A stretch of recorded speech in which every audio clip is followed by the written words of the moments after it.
Hi, and welcome to Thriver TV, the place to break free from narcissistic abuse with quantum tools and understandings.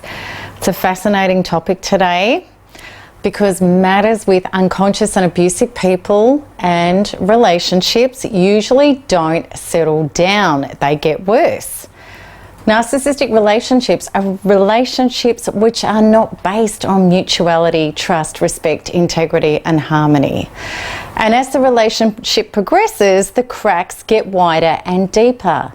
If you are in relationship with a narcissist and you are a source of narcissistic supply to them, which means that they feed off your energy and attention, then fundamentally you are engaged in a cycle of violence. And this is serious. And don't for one moment think that cycles of violence have to incur physical threat or injury. Violence is any behavior or action that violates your being, your person, your spirit. This is how the cycle of violence goes. Tension builds, then there's the explosion, which is the abusive episode that happens. Then there's the damage of the explosion, which causes the breakdown. Then separation happens, even if it's emotional rather than actual physical separation. Then after a period of time, if the relationship continues, there's a coming back together, which occurs as a faux resolution brought on by you seeking to reconnect or by the narcissist hoovering you back in to maintain you as a source of narcissistic supply. Then there is a honeymoon period, no matter how brief, where there is the high of believing or kidding ourselves that the danger is averted and everything is calm, okay, or even wonderful again. And then generally, if the narcissist is ever going to be their most delightful, romantic, supportive and attentive self with us, this is the time they do it, in the makeup period after an explosion. Then just when it seems like everything is settled and okay, tension builds again, another explosion happens, damage and separation happens, and so on and so forth, and we're right back on that hamster wheel of the cycle of violence again. This is not how healthy relationships roll. Absolutely, every relationship can have its challenges and disagreements, yet when relationships that compromise of two healthier inner identities and the relationships we played out as the codependent narcissistic union, it means that having issues does not degenerate into a cycle of violence. Rather, these times of misunderstanding and misalignment offer instead the promise of a greater coming together, an up level towards mutual agreement and understanding, and an even greater union of connection and love. And that is what all grist is about, exactly the same as the dirt in the shell with an oyster, which causes the oyster to transform into a beautiful pearl. But only if we are conscious. This is how conscious relationships unfold as a cycle. Tension builds, then integrity and honest communication comes forth because the desire is to connect and seek to understand and work as a team.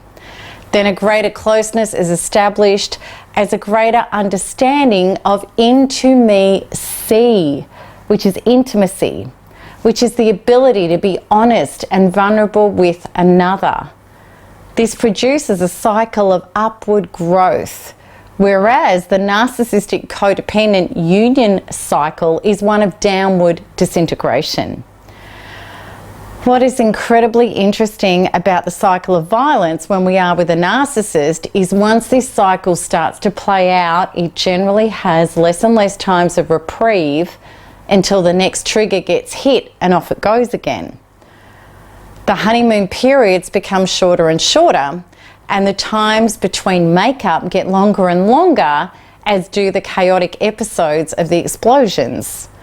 What is also very likely is the abuses become more dramatic, intense, and violent. In fact, the cycles may have become so unlivable and frequent that we barely have time to catch our breath or scrape ourselves off the floor to prepare for the next one. But why does this happen? Why does it get worse? The reason is because no one is waking up, growing into consciousness as a result of the experience. And to understand this, it's really important to know what staying unconscious really means. It means this. Every time we focus on another to give us what we want, rather than becoming a self-generative force of that to ourselves, we are falling further and further away from integrity, and things start spinning more and more out of control. I want you to think of a spinning top like a child's toy. If it has a chip missing out of it, the faster it spins, it's going to wobble and then crash and break apart. It can't sustain the speed. It can't survive the strain because it has a flawed integrity. There is no greater strain than when we're in relationship with another individual reflecting back to us our own underdeveloped, unhealed parts. This is beyond confronting until we can become self-partnered, and until we're able to accept ourselves unconditionally and apply the intention to take full personal responsibility to grow up our wounded parts, rather than trying to hold other people responsible for them. Because if we don't do that, we will be forever engaged in terrible power struggles with other unhealed people which go nowhere. And I really want you to understand this. This is not just about relationships we may endure with unhealthy people. It's also in relation to people who we're in relationship with who may be healthy. Healthy people are going to be real with us. They're honest. They're not scared to have the difficult conversations when needed. They will call us on our stuff. They will reflect back to us their relationship health that will leave us feeling shame and inadequacy if we don't step up. And step up we must if we don't want to sabotage these relationships, because conscious, healthy people do not stay in relationship with people who don't grow and who stay unconscious. So are we still going to be confronted to grow with healthy partners? Yes, we are. We're still going to have to work through some very painful emotions in order to heal our unhealed parts that relationship brings up for us. Just like the oyster dealing with grist before it becomes a pearl. And the truth is, our soul would not have it any other way.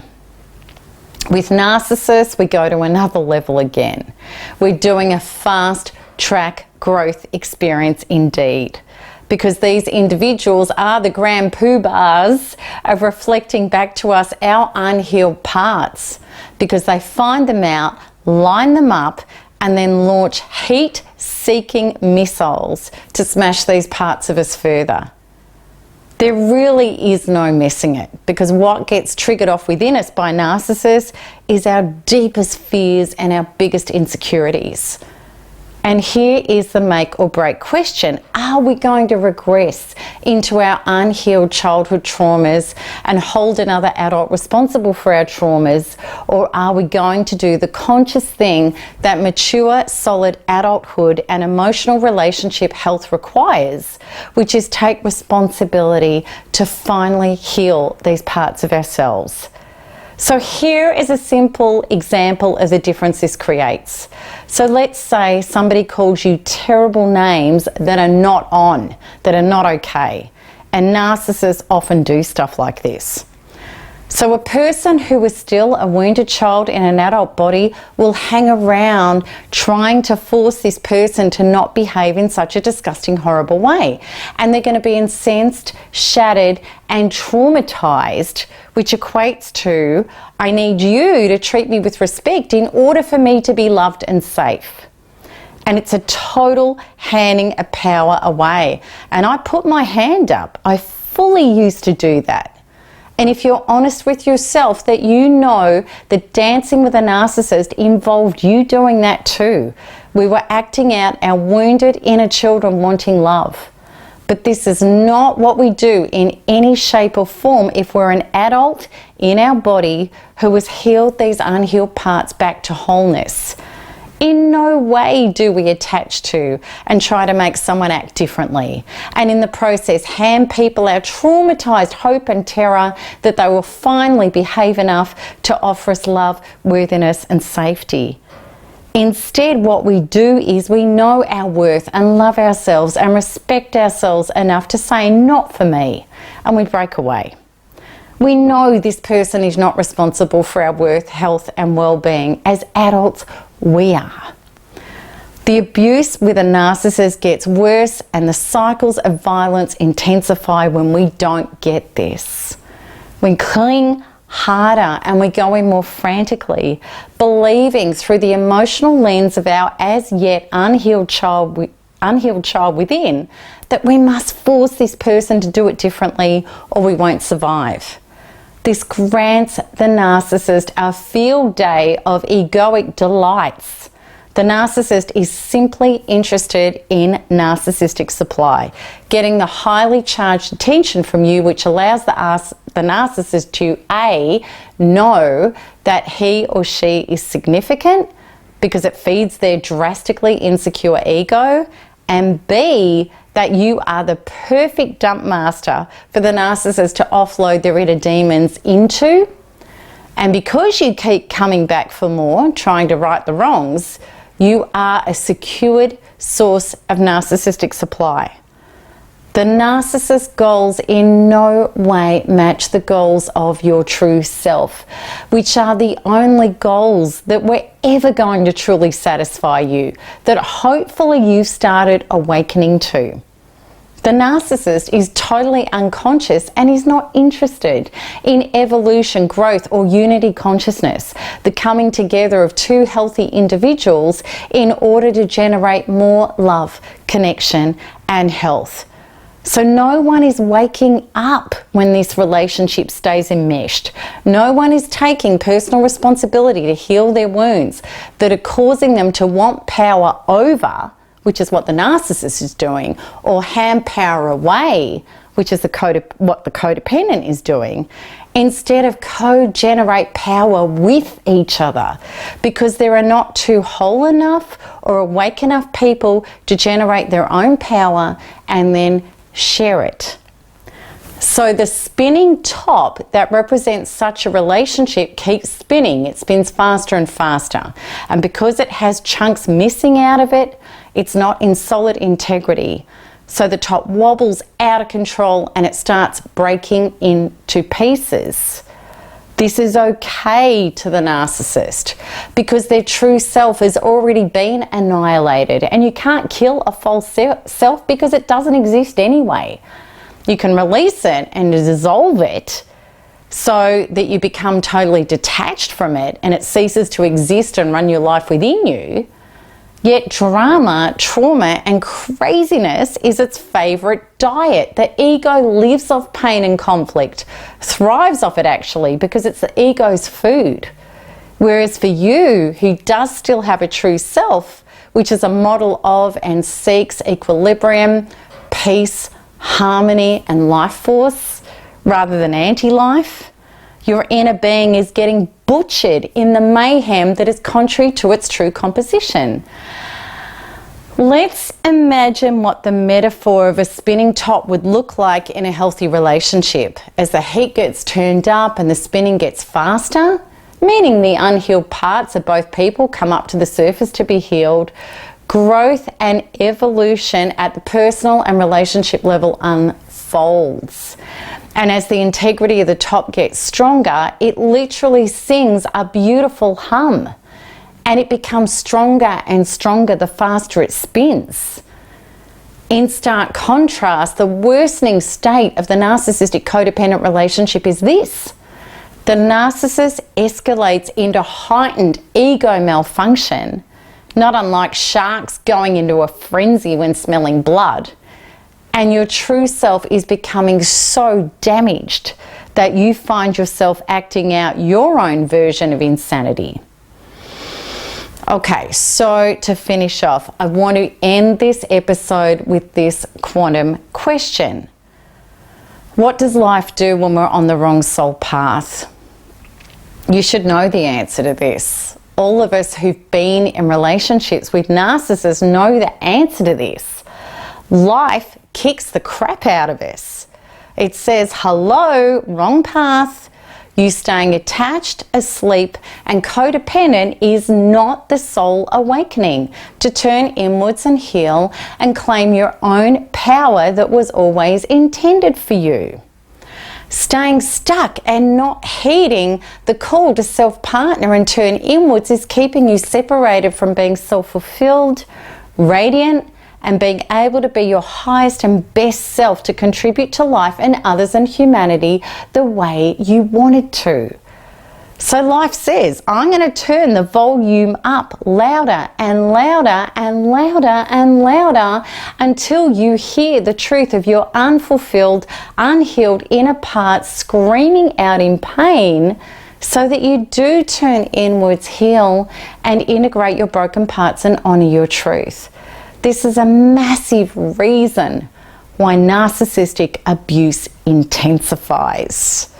So I hope that's made a lot of sense to you. And I would love you to come over to the blog to join in the conversation about this at blog.melanietoniaevans.com, because I love answering your questions and your comments there. And we can have some great conversations about this and really deepen and enrichen it, and do a deeper dive with it. So until the next video, that's it from me. Keep smiling, keep healing, keep thriving, because there's nothing else to do. Lots of love. Bye-bye.